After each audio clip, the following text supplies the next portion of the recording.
Oh, yes. Welcome to the Podcast Engineering Show.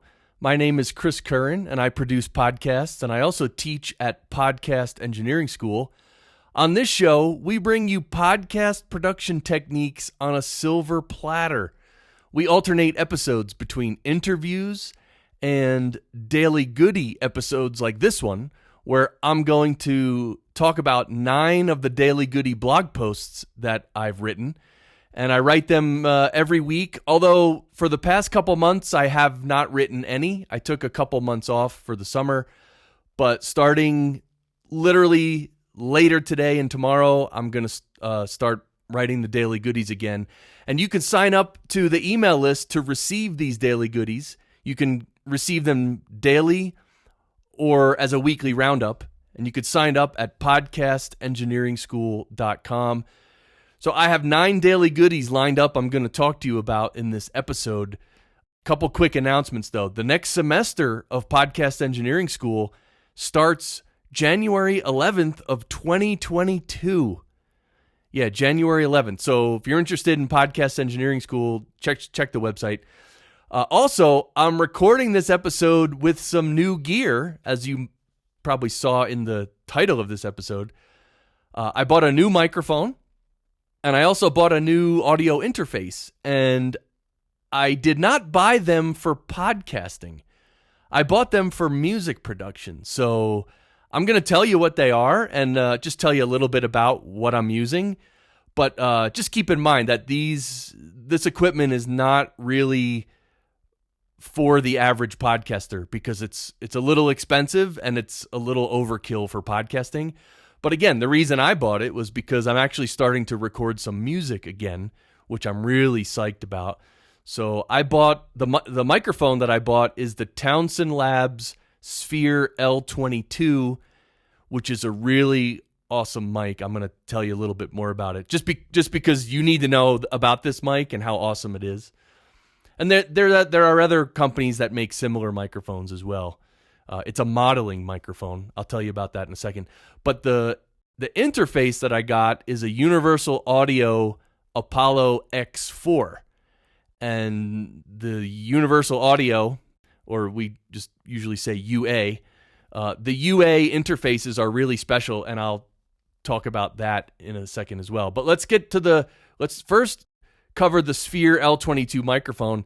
This is an amazing microphone. It's a large diaphragm condenser, okay? And by the way, it costs around $1,500, but when you hear what you get for $1,500, it's amazing. So it's a large diaphragm condenser, but the mic actually has 2 diaphragms. So you need to record it on 2 separate tracks. There's the front diaphragm and the back diaphragm. And the reason there's 2 diaphragms is because this microphone actually models a bunch of vintage microphones like the Neumann U47 and the U67 and the U87 and a bunch of other, the AKG C12, the 251, basically the best and most classic vocal microphones in the world have been modeled. And so what you do with a microphone like this, the Sphere L22, is you record it in stereo. And then in post-production, you're actually able to choose between different microphones, like the U47 or the U67 or the C12 or the 251. In post-production, you can actually flip through these various mics and find the one that sounds best on your voice, for instance. And this is remarkable because what it allows you to do is you can record someone's voice, and in post-production, you can kind of decide which modeling microphone you want to use. So it's really, really awesome.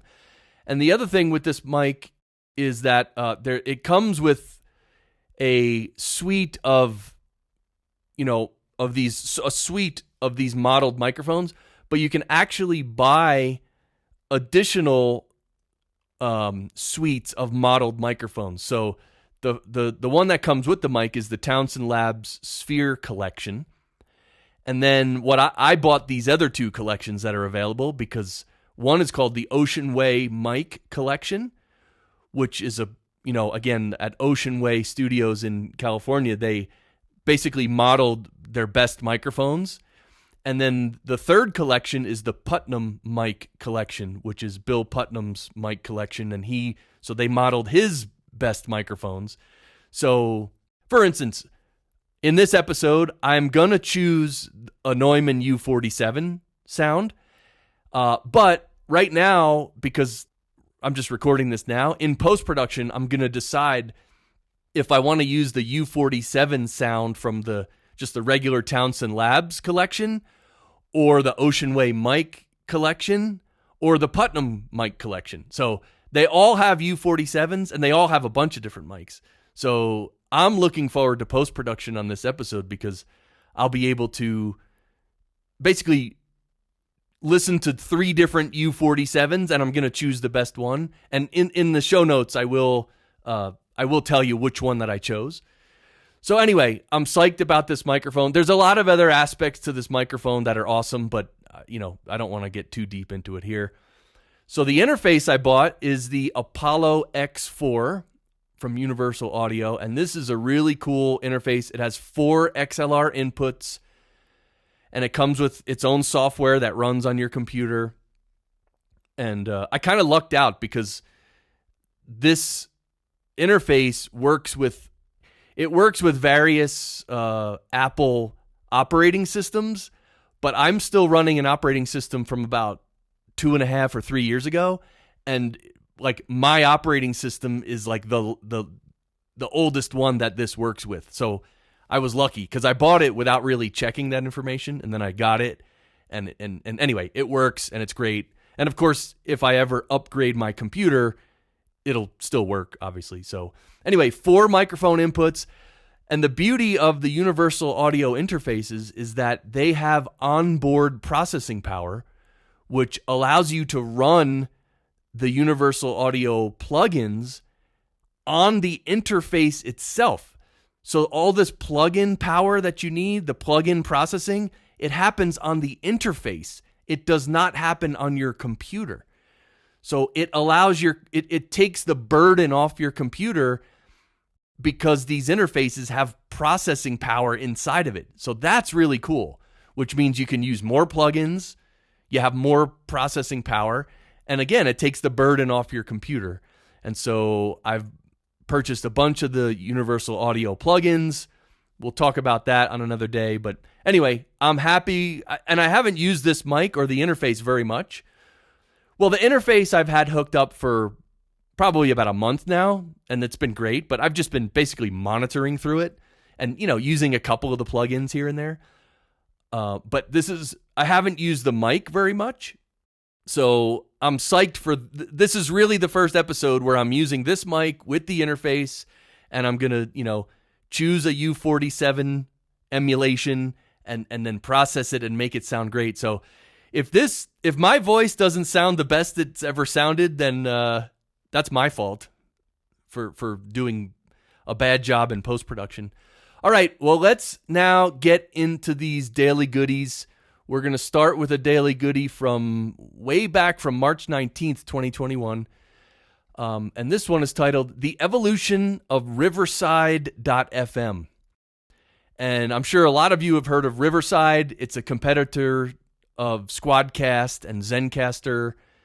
And these 3 are probably the biggest ones that have the most features and all that. But Riverside is a platform where, podcast hosts and guests can connect and conduct their interviews. And Riverside, as well as Squadcast and Zencastr, they record each participant locally on their own machine so that you're really capturing the best quality and you're basically avoiding any internet glitching, which is great.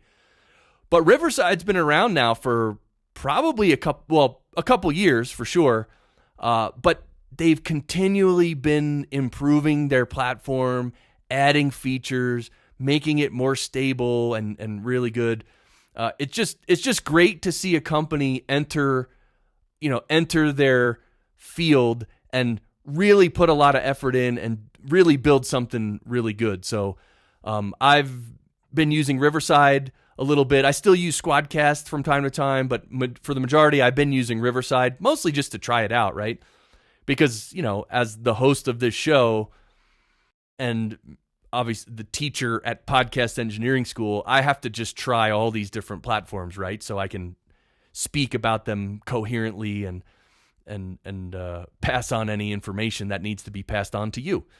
So anyway, and I forgot to mention, I'm going to link to every single one of these daily goodies that I'm talking about in the show notes. So if any of these daily goodies, if you want to see the actual little short blog post that I wrote about it, the links are in the show notes. So that's very handy. And and the other thing about Riverside is they record video as well, just like the other ones I mentioned do. But you can also share your screen and record the screen share. So I sort of have this dream of starting like a reaction channel, but I kind of want to have a co-host. And so Riverside would be a great platform to record that on, because me and my co-host can connect on Riverside and we can each share our screens and record that screen share. Anyway, I haven't done that yet, but that's sort of like a dream of mine. Maybe someday I'll get around to it. But Riverside.fm, good platform. A lot of people I know use it and like it. All right, next daily goodie. SoundID reference. Okay, SoundID reference was formerly known as Sonarworks reference. And this is some software that basically compensates for the deficiencies in your speakers and the room that you're in. And it also works on headphones too. So when you listen to speakers in a room, or when you listen to headphones, the speakers and the headphones, they actually color the sound a little bit. They each have their own unique EQ curve. So when you're listening through speakers and headphones, you're not actually hearing a flat frequency response. You're hearing, first of all, you're hearing the nature of the sound that is playing back, but you're also, but that sound is also being colored by the speakers that you're listening through. So Sonarworks, which is the company, they created this software that actually compensates for those frequency curves of your monitors and basically applies the opposite curve to flatten it out.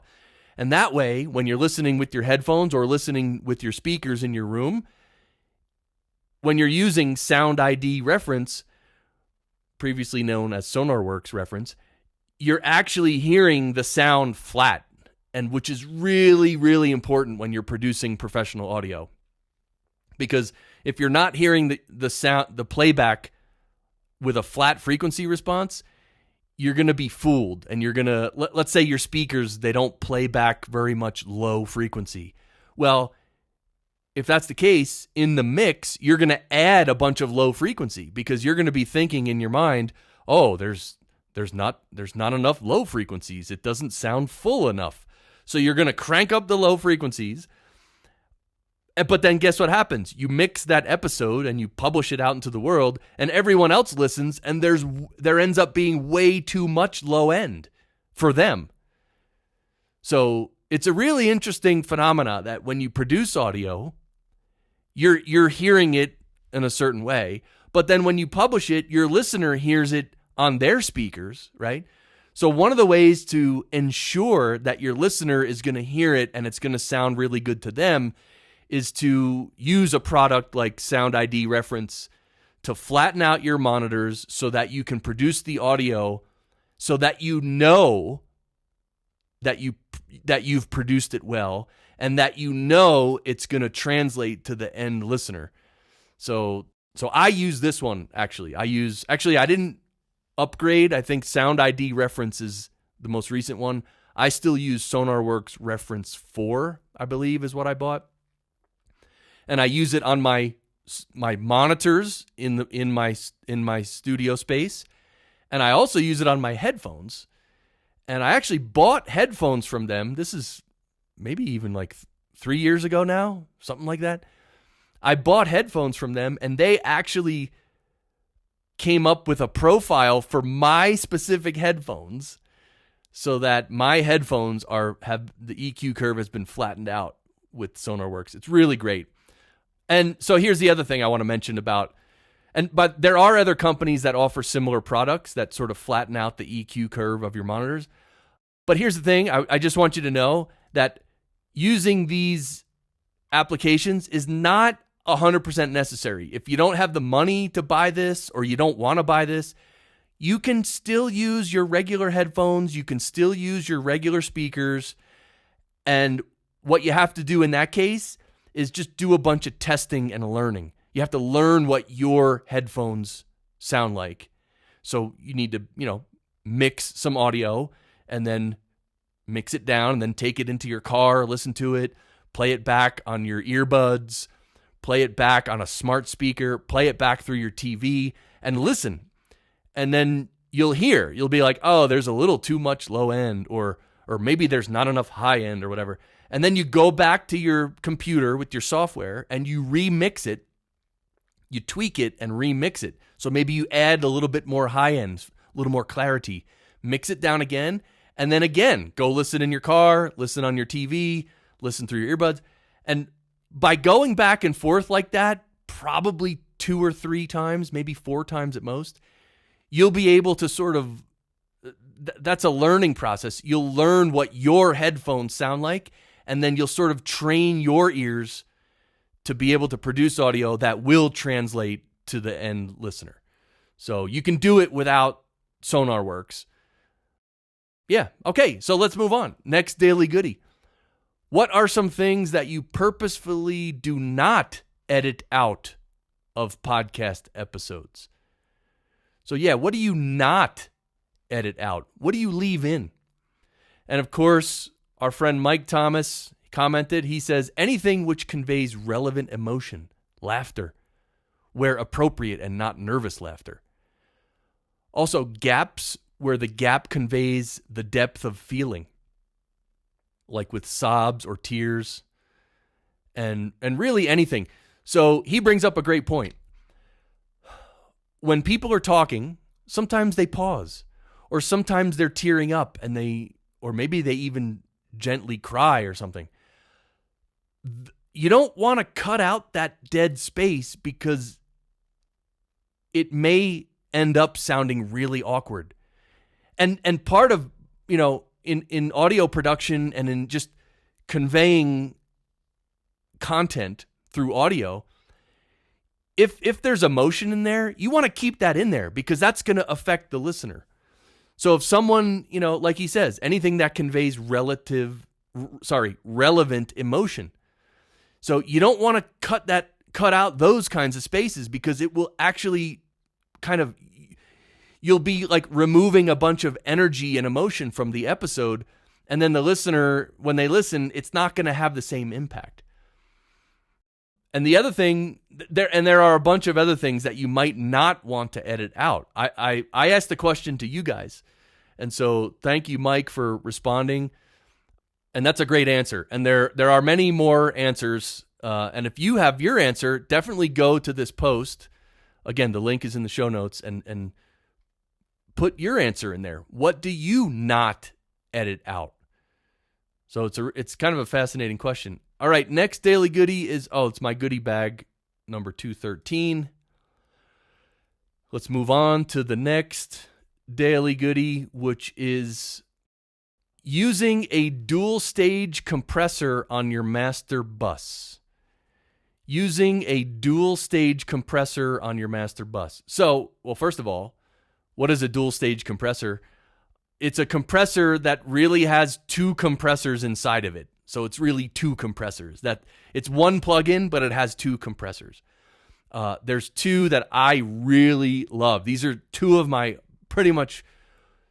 favorite plugins of all time. And they're both dual stage compressors. And let me just say that one of the reasons dual stage compressors are great is because you can apply a little bit of compression with each one. You can basically use each compressor gently, but when you use 2 in a row, it lets you apply more compression, but it ends up sounding more natural. So it's really, really great. So the one One of my favorites is Aquamarine 4, which is made by Acoustica. And the other one is the Shadow Hills Mastering Compressor Class A, which is from Plugin Alliance. And those two are great. And so they both are dual-stage compressors.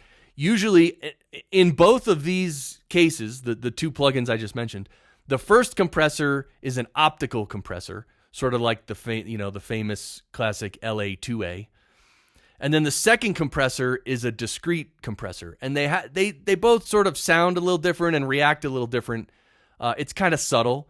But anyway, it's just, I really love using a dual stage compressor on my master bus. So my master bus, of course, contains all the audio from the entire episode. So, all the participants' voices, even the music that's playing. So I love using the dual stage compressor on my master bus because it sort of just lets me add a little bit more compression to really bring up the apparent loudness and the closeness to the listener's ears. But it does it in a very natural way. And Aquamarine 4 is just, come on.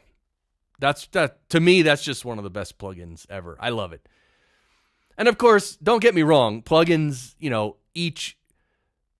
every plugin that's ever created has its purpose and has its place. But obviously some sound better than others. So yeah, so they're my favorite. And again, that's subjective, of course. Okay, next Daily Goody. 6 PES graduates who are now rocking their own podcast production businesses. Yeah, these are 6 graduates of my school, Podcast Engineering School. And I'm so proud to see each of them building a profitable, home-based business where they can earn, if they're not earning it already, they can very soon earn a 6-figure income 6 figures per year. I'm really proud of these folks. Ed Sullivan from Sonic Cupcake Podcast Productions. Of course, Brian Ensminger from Top Tier Audio. Jesse McCune, an amazing engineer, an amazing podcast engineer who graduated PES. And Jesse's the one who told me about the Sphere L22 microphone that I'm speaking into right now, because he had one when he enrolled in PES. He already had a Sphere L22, and when I was looking to buy one of these modeling microphones, I did a bunch of research, and there were basically three companies that came up. One was the Townsend Labs Sphere L22, another one was Antelope Audio, and the other one was Slate has one. They all make these microphones that model vintage microphones. And I ended up choosing the Sphere L22. And after I did all my research, I bounced it off Jesse, and he basically said, yeah, the Sphere L22 is great. Okay, also Landon Hardy. And he graduated PES, 3 years ago? He's from one of the first semesters. Landon Hardy from Supporter Sound Studios. Of course, Michael 320, as I call him. Basically what you can do with your friends is use their first name, and then instead of using their last name, just use the model microphone that they use. So Michael Jerry uses an RE320, so I just started calling him Michael 320, and he loves it. It's all in good fun. And of course, Tim Hansen from Half Ogre Studios. Wow, it's amazing how PES graduates, they graduate PES and then they have that confidence and all the training and knowledge, and then they go out in the world and they talk to these businesses and they start getting clients. They start getting clients that are paying real money. I'm not talking $50 an episode. I'm not talking $100 an episode. I'm talking many hundreds of dollars per episode, because that's what you can make as a professional, and that's what you need to make if you're going to make it a full-time business, right? Okay, so congratulations to all those PES graduates. Great job. And by the way, there are many other PES graduates. In fact, if you're a PES graduate and I have not mentioned you, because this post is from a while back, feel free to comment on this or post on this, and I'll do another episode. I'll mention all the PES graduates if I need to, if you're rocking it and everything. So I really enjoy supporting all the PES graduates in an ongoing fashion, right? For years to come, I'm going to be supporting these folks because they've made such a commitment and they're just rocking it. Okay, next Daily Goody. Davinci Resolve. Okay, Davinci Resolve is actually a video editing suite. But of course, a lot of people producing podcasts are producing video podcasts, right? And then, of course, they publish the video, but then they also publish an audio-only version of the podcast. So Davinci Resolve, I heard good things about it, and I saw it, so I thought I would write a Daily Goody post about it. I've never used it. I actually use ScreenFlow just to do a little video editing. I don't do much video editing at all. So I have a Mac, and ScreenFlow is Mac only, I believe. So I use ScreenFlow, but apparently Davinci Resolve is pretty cool. Anyway, if in the comments, I'd love to hear what video software you're using and which one you like, because I don't know, for me, okay, so here's my take on video editing software. When I open, I'm an audio guy. So when I open video editing software, like, there's so much there that I literally don't understand, and I don't edit enough video to warrant me, like, taking a course or learning video editing. Like, I don't even have the desire to learn video editing, really. I mean, I've scraped by with just simple general knowledge of video editing.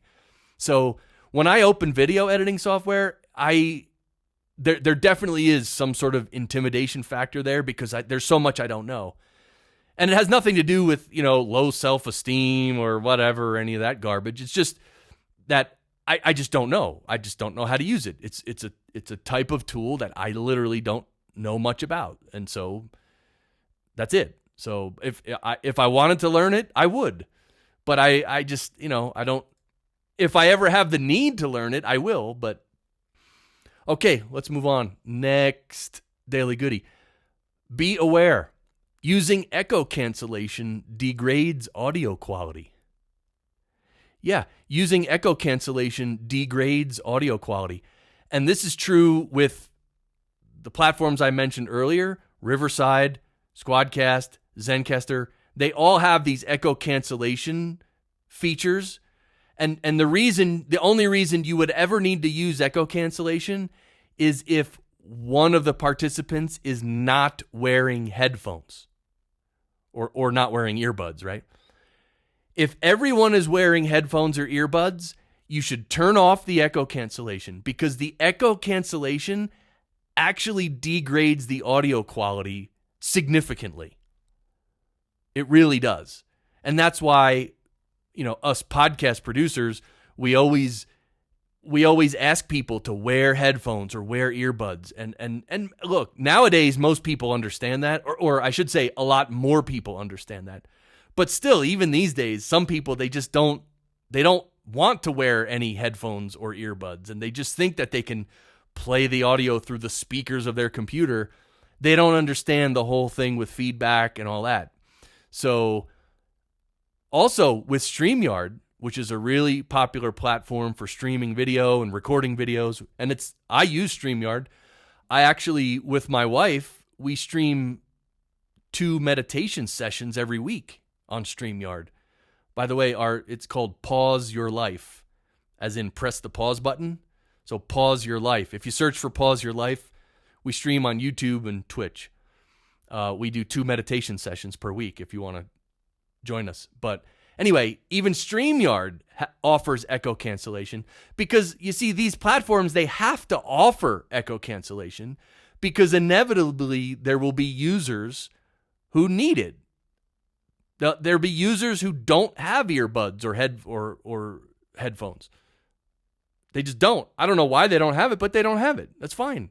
So you need Echo-Cancellation. But my point is, for you guys and for me, for all of us, the reason we all want to wear headphones or earbuds is so that we can turn off echo cancellation so that the audio that we record is much better quality. That's actually really important. All right, next daily goodie. Is this the last one or second to last one? This is the last one. And guess what it is? As my chair squeaks. Guess what this daily goodie is? The Shadow Hills Mastering Compressor Class A. I mentioned this earlier. This is a dual stage compressor that I love. And by the way, this one, I think full price for the Shadow Hills Mastering Compressor Class A is, it's either $350 or $400. So this is not a cheap plugin, but it really is a great compressor. And don't forget, as with all these plugin manufacturers, it does go on sale from time to time. Now this one, I think the cheapest I've seen this one is maybe like $150, but it's really a great dual stage compressor. And I'm not going to talk about it a lot more, but it's just great. So that is it for this episode. Again, if you want to receive the daily goodies in your email, go to the website and sign up, podcastengineeringschool.com. And I really appreciate you. Definitely reach out to me and say hi. On the website, there's a contact page, right? Just say hi. I love hearing from you guys. If you ever have any questions about podcast production, send me a note through the website. And also, because I often forget to mention it, I have a smaller course. In addition to the big, full podcast engineering school course, I have a smaller course called Getting New Clients at Higher Rates. And it's an on-demand course. So you can purchase that course and then you immediately have access to all the video lessons and everything.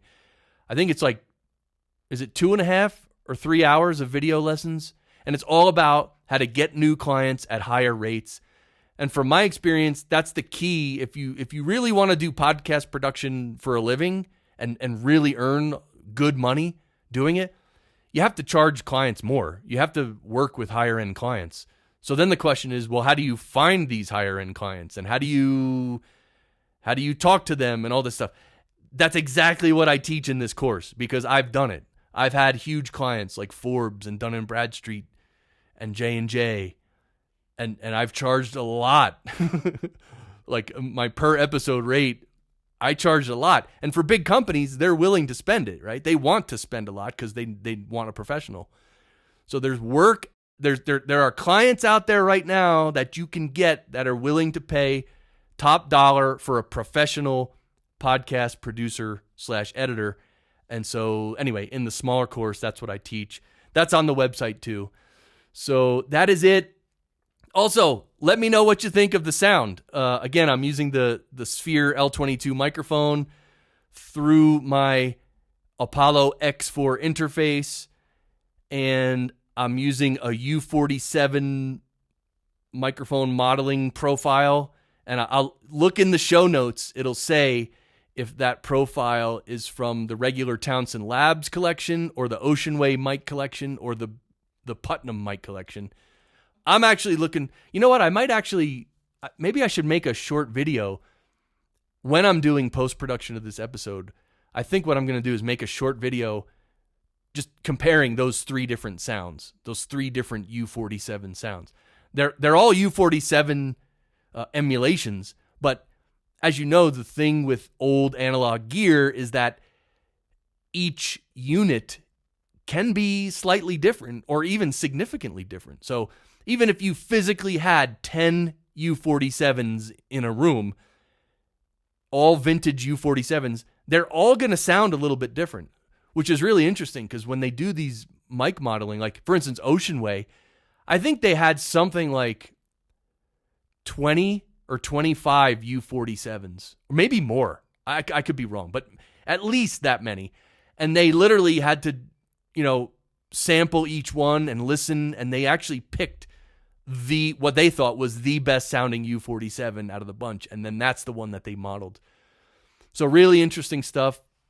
All right, and I might have a new sponsor soon, which I'm so psyched about. I hope it works out. I hope it comes through, because you guys know I don't take on sponsors. I've only had one sponsor ever, right? Because I'm very picky. and that's not the nature of this show, to make money with sponsorships. Like that's not my point of this show, but there's something exciting that may be coming up. If it happens, you'll be the first to know. All right, I'm going to quit yammering. Take care, stay healthy, be well, work out, get exercise. All right, so I'm going to stop lecturing you, but I really appreciate you listening. Thank you guys. I'll see you.